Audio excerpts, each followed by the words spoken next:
네, 오늘 우리에게 주신 말씀 보겠습니다. 신약 성경 마태복음 2장 13절로 18절까지의 말씀입니다.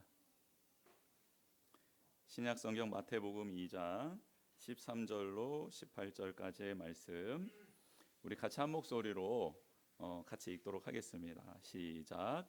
그들이 떠난 후에 주의 사자가 요셉에게 현몽하여 이르되 헤롯이 아기를 찾아 죽이려 하니 일어나 아기와 그의 어머니를 데리고 애굽으로 피하여 내가 내게 이르기까지 거기 있으라 하시니 요셉이 일어나서 밤에 아기와 그의 어머니를 데리고 애굽으로 떠나가 헤롯이 죽기까지 거기 있었으니 이는 주께서 선지자를 통하여 말씀하신 바 애굽으로부터 내 아들을 불렀다 함을 이루려 하심이라.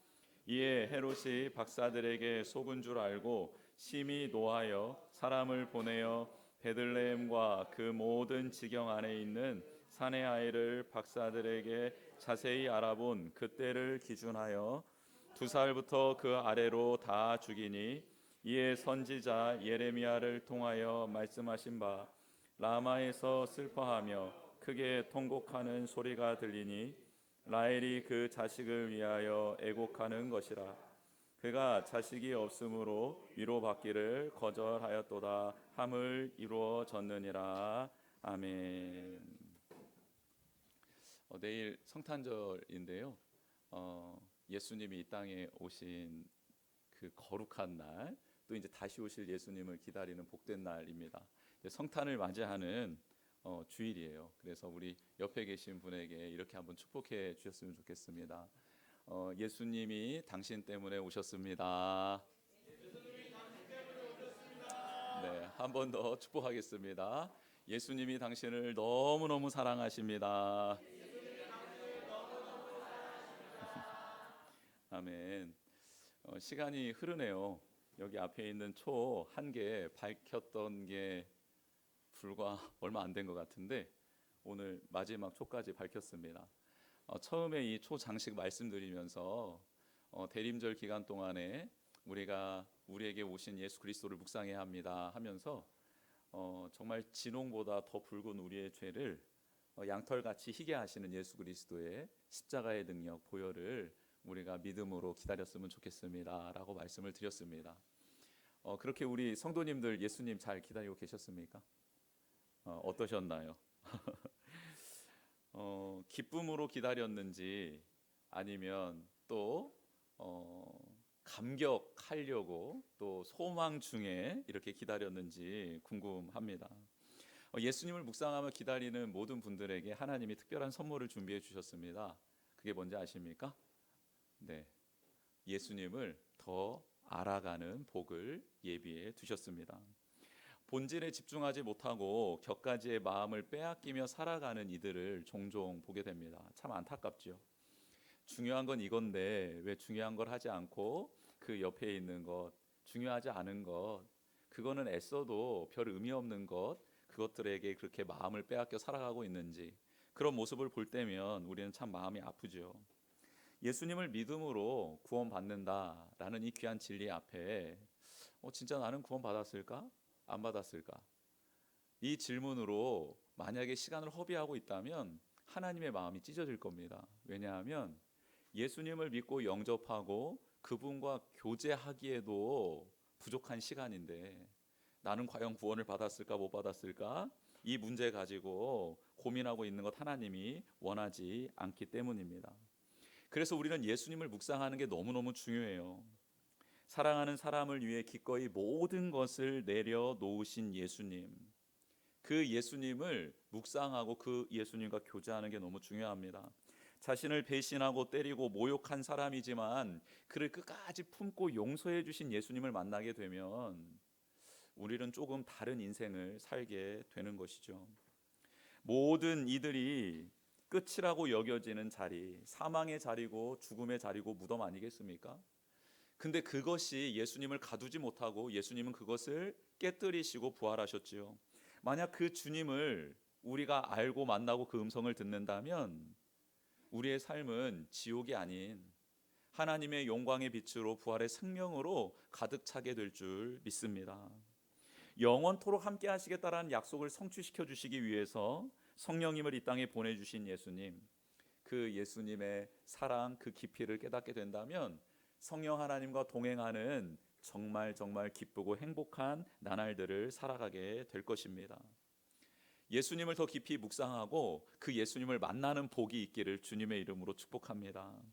예수님은 한 번도 우리에게서 눈을 뗀 적이 없으십니다.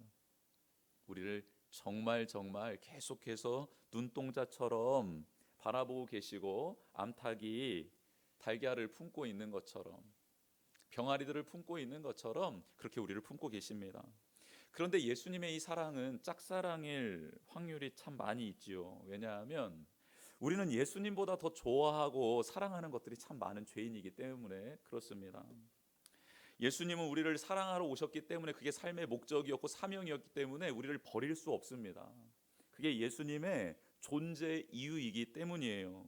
죄인을 사랑하러 오신 것 말입니다. 그래서 끝까지 기다려주세요. 끝까지 돌아오기를, 회복되기를 간절히 바라고 계시죠.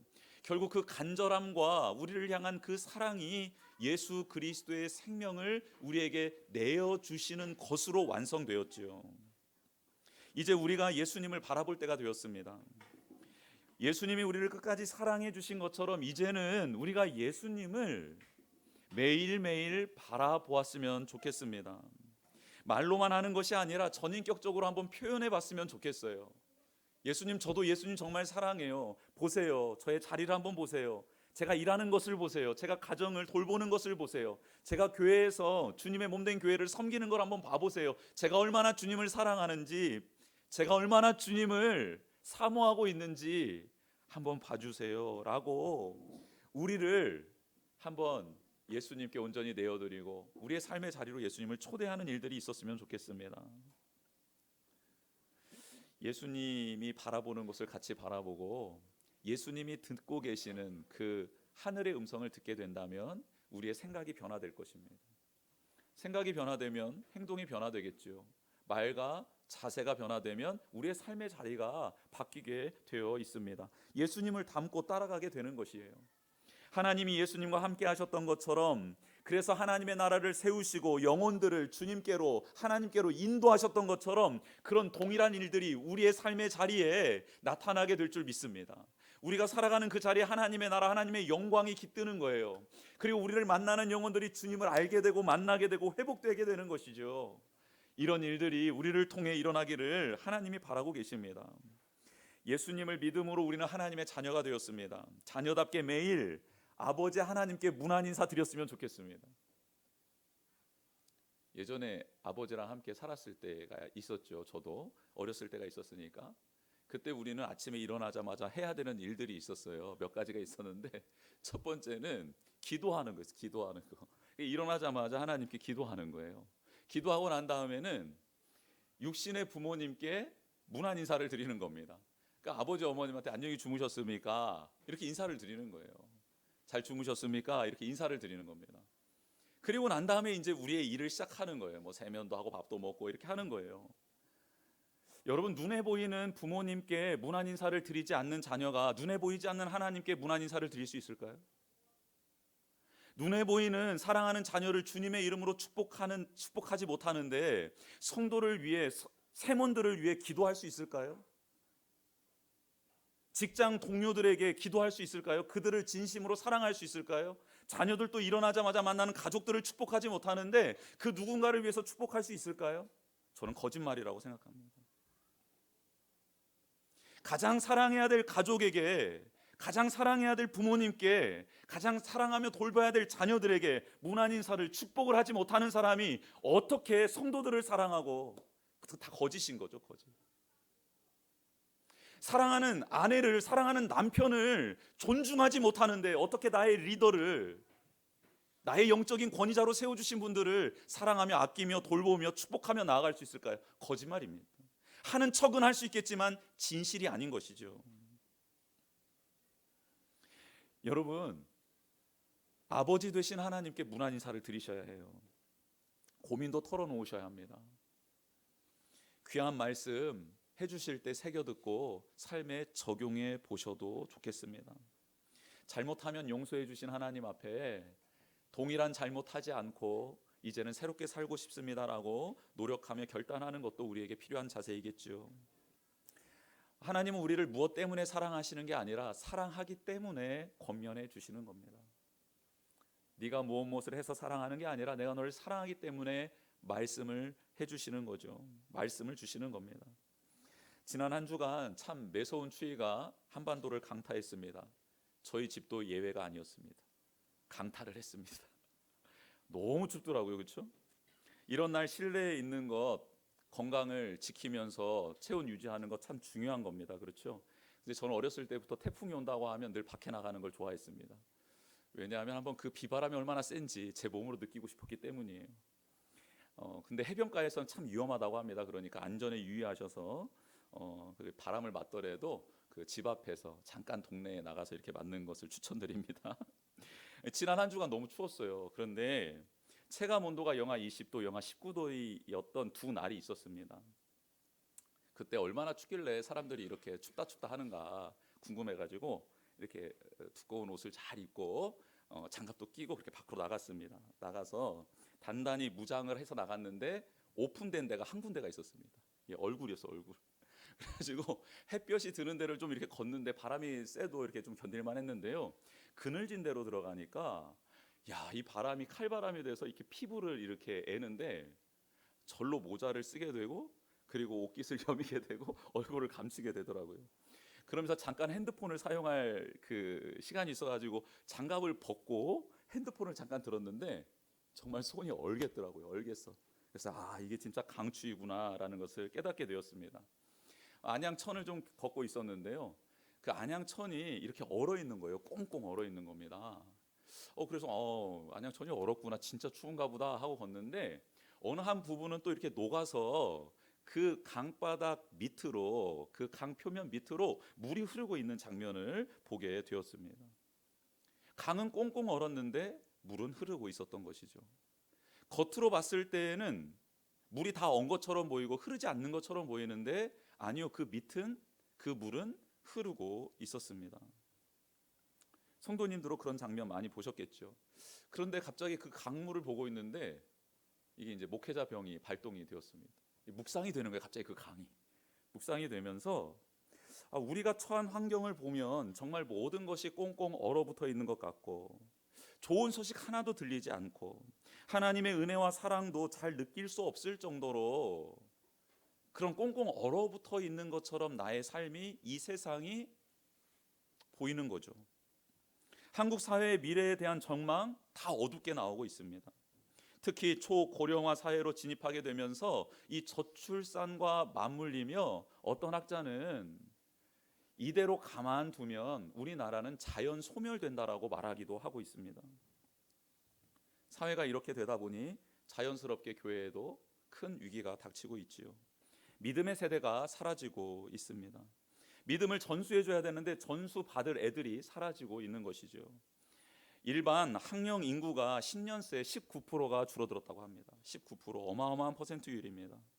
근데 교회 학교는요, 10년 새에 얼마나 줄어들었냐면 37%가 감속했습니다. 거의 반토막이 난 것입니다.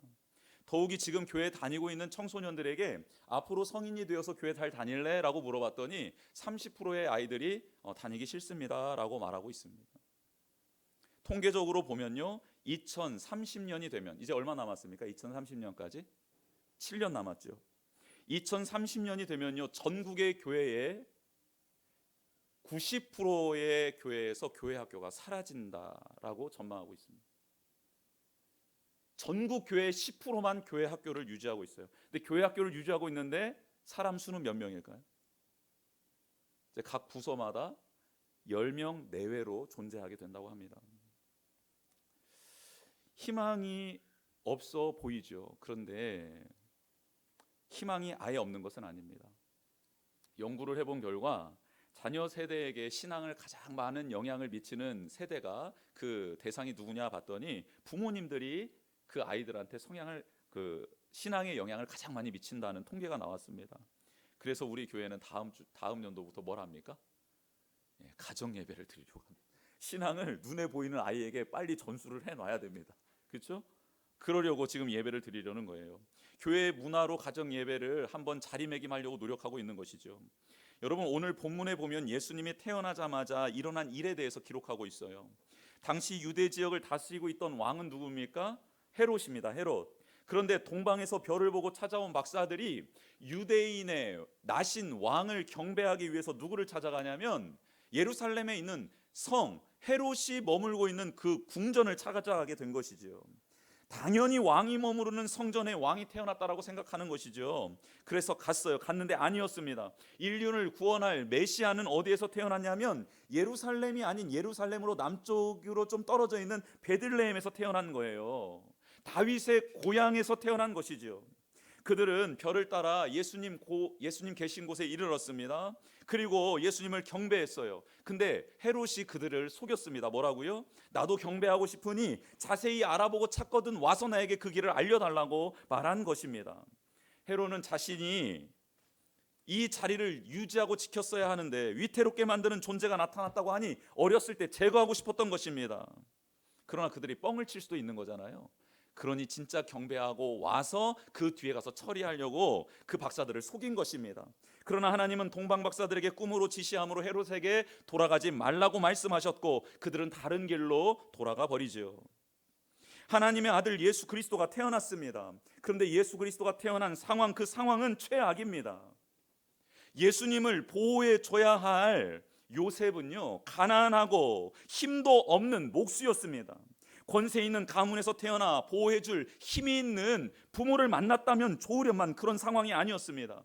그런데 여기서 우리는 기대하는 바가 있지요. 뭘 기대합니까? 예수님을 이 땅에 보내주신 분이 전능하신 하나님이라는 사실 아닙니까? 특별한 은혜를 부어주시겠지, 특별한 능력으로 함께 하시겠지, 이 상황을 묘면할 수 있는 전능한 힘이 역사하시겠지라는 기대감으로 우리는 말씀을 대하고 있습니다. 하나님의 능력은 어떻게 임하지요? 사자를 보내주십니다. 그리고 그 사자는요, 요셉과 마리아에게 아기 예수님께 캡슐을, 놀라운 능력의 아우라를 펼쳐주십니까? 아닙니다. 아니에요. 정말 메시아가 태어났다라는 것, 유대인의 왕, 인류를 구원할 분이 태어났다라는 것을 확인할 수 있도록 한 번에 큰 은혜를 베풀어 주시고 능력을 베풀어 주셨으면 좋으련만 하나님은 그렇게 행동하시지 않으십니다. 조금 서운해요. 그렇죠? 그냥 있는 사실 그대로를 가르쳐 주십니다. 헤롯이 너희들을 죽이려고 한다. 도망가라. 이게 다입니다. 모든 것을 하실 수 있는 하나님이 사랑하는 아들이 위기 가운데 처해져 있는데 아무런 행동을 하시지 않고 사실을 알려주고 피하라고 도망가라고라는 지시만 해준다라는 거예요. 여러분, 예전에 제가 인크레더블이라는 애니메이션을 본 적이 있습니다. 여기는 능력이 많은 가족들이, 초월적인 힘을 가지고 있는 가족들이 나타나서 그들이 문제를 해결하는 어떤 재미있는 애니메이션이었습니다. 근데 자기 아들, 막내 아들이 태어나는데 막내 아들이 모든 능력을 다 갖춘 거예요. 그런데 이 아이들이 위기에 빠지자 부모들은 초자연적인 능력을 다 사용해서 그 아이를 구출해내려고 애를 쓰는 것이죠. 여러분, 하나님은 모든 것 하실 수 있는 분 아닙니까? 하나님의 능력이라면 당장 헤롯을 멸하고 요셉과 마리아에게 세상적인 부와 명예, 권력을 주실 수 있는 분 아닙니까? 그래서 당장에 역전시키실 수 있는 분 아닙니까? 예수님은 하나님의 아들로서 모든 능력과 권세가 있는 분이기도 합니다. 그렇다면 바로 그 능력을 아기 때부터 행하실 수도 있는 것 아닙니까? 다 가능하신 것 아닐까요? 근데 애굽으로 피하라는 거예요. 도망가라고 하는 거예요. 여러분, 그 길은 사막길입니다. 사막길. 가는 길도 평탄하지 않습니다. 낮은 뜨겁고요, 밤은 춥습니다. 여기저기서 강도들이 출몰하는 길입니다. 태어나자마자 하나님의 아들이셨던 예수님이 걸어갔던 그 길은 평탄한 길이 아니라 하나님이 가라 명하신, 지시하신 그 길이었다라는 사실입니다. 마치 모든 것이 얼어붙어 있었던 강의 표면과도 같습니다. 이게 맞나 싶습니다. 정말 하나님은 살아계신 걸까 의심하게 되는 상황 아닙니까? 그런데 요셉의 대처가 놀랍습니다. 마리아의 행동은 너무 충격적입니다. 밤에 꿈으로 나타난 그 사자의 말이 끝나기가 무섭게 그 자리에서 일어나 밤에 짐을 싸서 애굽으로 향합니다. 그 길이 얼마나 고단한 길인지, 험한 길인지, 무서운 길인지 다 알고 있는 성인들입니다. 그리고 지금 나실 이 분은 메시아라는, 예수 그리스도 메시아라는 사실이 다 밝혀졌습니다. 목자들이 와서 확인해 주었고요, 동방 박사들이 와서 확인해 주었고요, 천군 천사의 소리로 확인받았습니다. 그렇다면 그 자리에서 다른 길은 없습니까? 왜 우리에게 나신 이분이 메시아인데, 하나님의 아들이신데 왜 우리에게 이런 험한 길을 허락하십니까? 라고 되물어야 되지 않았을까요? 그런데 요셉은 한마디의 언급 없이 그 사자의 말을 받은 그 즉시로 짐을 싸서 애굽으로 향하는 길을 나섭니다. 근데 왜 하필 애굽이었을까? 마태는 유대인들을 대상으로 복음을 전하고 있습니다. 유대인들에게 있어서 애굽은 잊지 못할 장소이죠. 그들의 조상들이 가뭄으로 인해서 애굽으로 피신했고, 그래서 그곳에서 정착하며 살고 있었습니다.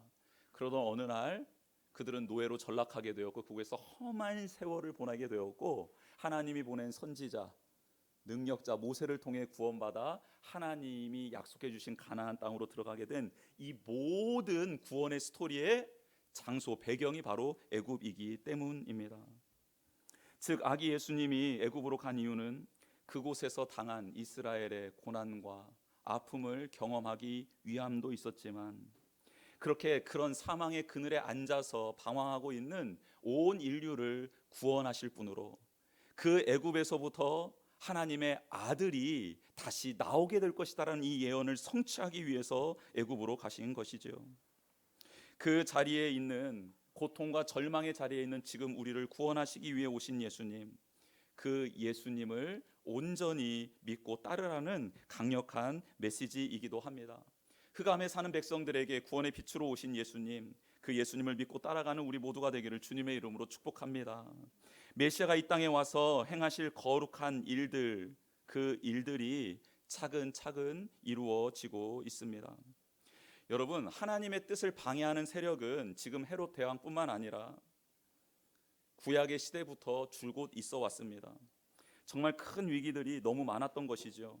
이스라엘 나라는 망하기도 했습니다. 강대국의 포로로 끌려간 적도 있지요. 그러다가 다시 해방되었습니다. 하나님의 침묵 기간도 참 길었습니다. 400년이 지난 후에 하나님은 다시 세례 요한을 들어 하나님의 뜻을 선포해 주셨지요. 그리고 약속대로 메시아가 오셨습니다. 그런데 헤롯 왕의 포악함 가운데 죽음의 위협을 맞이합니다. 험한 광야의 길을 걷게 됩니다. 결국 이 일로 헤롯은 광분하게 되죠. 예수님을 찾아 헤매는 이 일 가운데 너무너무 화가 나는 것입니다. 그래서 모세가 태어났을 당시 바로 왕이 저질렀던 만행을 저지릅니다. 자신들에게 돌아오지 않는 이 동방에서 왔던 박사들의 이 만행을, 그 헤롯이 봤을 때는 만행이죠. 보고도 안 하고 도망갔으니까. 근데 이것을 해결하는 방법으로 그는 정말 잔인한 일을 행합니다. 베들레헴과 주변에 있는 사내 아이들 2살부터 그 아래로 모두를 죽이는 천인 공노할 일을 저지르고 맙니다. 모든 것이 얼어붙어버린 것 같습니다. 아무것도 할 수 없습니다. 이제 끝났다고 생각되는 상황이지요. 예수님도 유대 땅에서 떠나 애굽으로 피하셨습니다. 그런데 이 상황 속에서 하나님의 뜻과 계획은 어떻게 진행되고 있습니까? 얼어붙은 강 밑으로 흐르고 있는 물처럼 지금 계속 진행되고 있습니다. 모든 말씀들이 계속해서 이루어지고 있지요. 하나님의 선하신 보호함 가운데 악인들의 광포도 그 거룩한 뜻을 막지 못하고 있는 장면입니다. 오늘 세례식이 있습니다. 세례를 받는 우리 두 청년이 오늘 앞에 이렇게 앉아 있는데요. 이들의 삶의 이야기를 들어봤더니 만만치 않더라고요. 예수님을 믿으면서 교회를 다니면서 혹시 험한 일을 당해봤냐라고 했더니 친구들이 제일 처음엔 욕을 하더랍니다. 교회에 간다니까. 야, 너 왜 이상해진 거 아니야? 뭐 이렇게 이제 욕을 하더랍니다. 그리고 난 다음에는 막 이렇게 무시도 하고 막 그렇대라는 거예요. 그래서 되게 힘들게 신앙생활 첫 발을 내딛었다라고 말을 하고 있고, 지금도 직장 동료들은 자기를 이해 못하고 있다라고 말을 하고 있더라고요. 가정 환경에서부터 지금 자라나왔던 환경까지 이렇게 쭉 보니까 오늘 이 자리에서 세례를 받지 못할 환경이 훨씬 더 많았더라고요. 그런데 이 모든 상황을 뚫고 지금 하나님의 자녀가 되는 은혜의 그 복된 자리에 지금 앉아 있지 않습니까? 하나님은 실수가 없으시고 그렇게 이 두 청년을 지금까지 인도해 주신 줄 믿습니다. 참으로 많은 힘든 시간들이 있었지만 그 순간순간 하나님이 막아주시고 인도해 주시고 지켜주셔서 오늘 이 자리, 예수님을 나의 주인으로 고백하는 자리까지 오게 해 주셨습니다. 오늘은 선교사님들을 위해 또 기도하는 네 번째 주일이기도 하지만 오늘 선교사님들을 위해 다시 재작정하는, 기도와 후원을 재작정하는 날이기도 합니다. 하나님의 뜻을 따라 귀한 사명을 감당하는 선교사님들이지만 오늘 예수님이 겪고 있는 고난과 아픔을 동일하게 지금 다 겪고 계십니다. 모든 상황이 얼어붙어 있는 것 같은 힘든 여건과 사역의 현장들입니다. 그러나 하나님의 사랑과 은혜는 멈추지 않고 선교사님들에게 임하고 있고 그들의 사역을 통해 흘러가고 있는 줄 믿습니다. 어떻게 선교사님들이 그것을 느낄 수 있을까 고민해 보았습니다. 그것은 바로 우리의 기도로 느낄 수 있는 것이고 우리의 후원으로 느낄 수 있겠다라는 생각을 하게 되었습니다. 물이 계속 흐르면서 하는 일을 제가 보게 되었습니다. 꽁꽁 얼었던 그 강의 표면을 깨고 또 결함을 만들어 내더라고요. 그래서 녹게끔 만들어주는 일이 계속 밑에서 흐르고 있는 물의 역할이었던 것입니다. 사랑하는 성도 여러분, 오늘 우리 청년들을 축복하며 이들을 믿음의 사람으로 세워나가는 거룩한 예식에 동참해 주셨으면 좋겠고, 또 선교사님들 그런 상황 속에서 끝까지 그 사명 감당할 수 있도록 우리가 기도하며 또 작정하고 기도해 드리는 귀한 시간들이 있었으면 좋겠습니다. 분명 우리의 이 수고와 애씀이 하나님의 말씀에 입각하여 사랑하고 행하는 이 모든 일들이 이 꽁꽁 얼어붙은 우리의 내면과 우리의 이 세상을 녹이는 하나님의 능력이 될 줄 믿습니다. 하나님의 아들이신 예수님도 고난을 당하시고 큰 위협 가운데 처하셨습니다. 그리고 그 자리에는 하나님의 말씀 앞에 즉각적으로 순종하는 요셉이 있었던 것이지요. 마리아가 있었던 것입니다. 세상의 악한 권력이, 이 악이 선을 짓누르고 그리고 완전히 멸할 것 같은 상황들이 종종 연출되고는 합니다. 하지만 하나님의 선하신 뜻, 그 말씀, 예수 그리스도의 구원의 역사는 멈출 수 없고 막을 수 없다라는 사실을 오늘 분명하게 알려주고 있습니다. 하나님의 선한 능력이 반드시 승리하게 될 줄 믿습니다. 그 믿음 가지고 우리 한번 찬양했으면 좋겠습니다. 그 사랑 찬양했으면 좋겠습니다. 아버지 사랑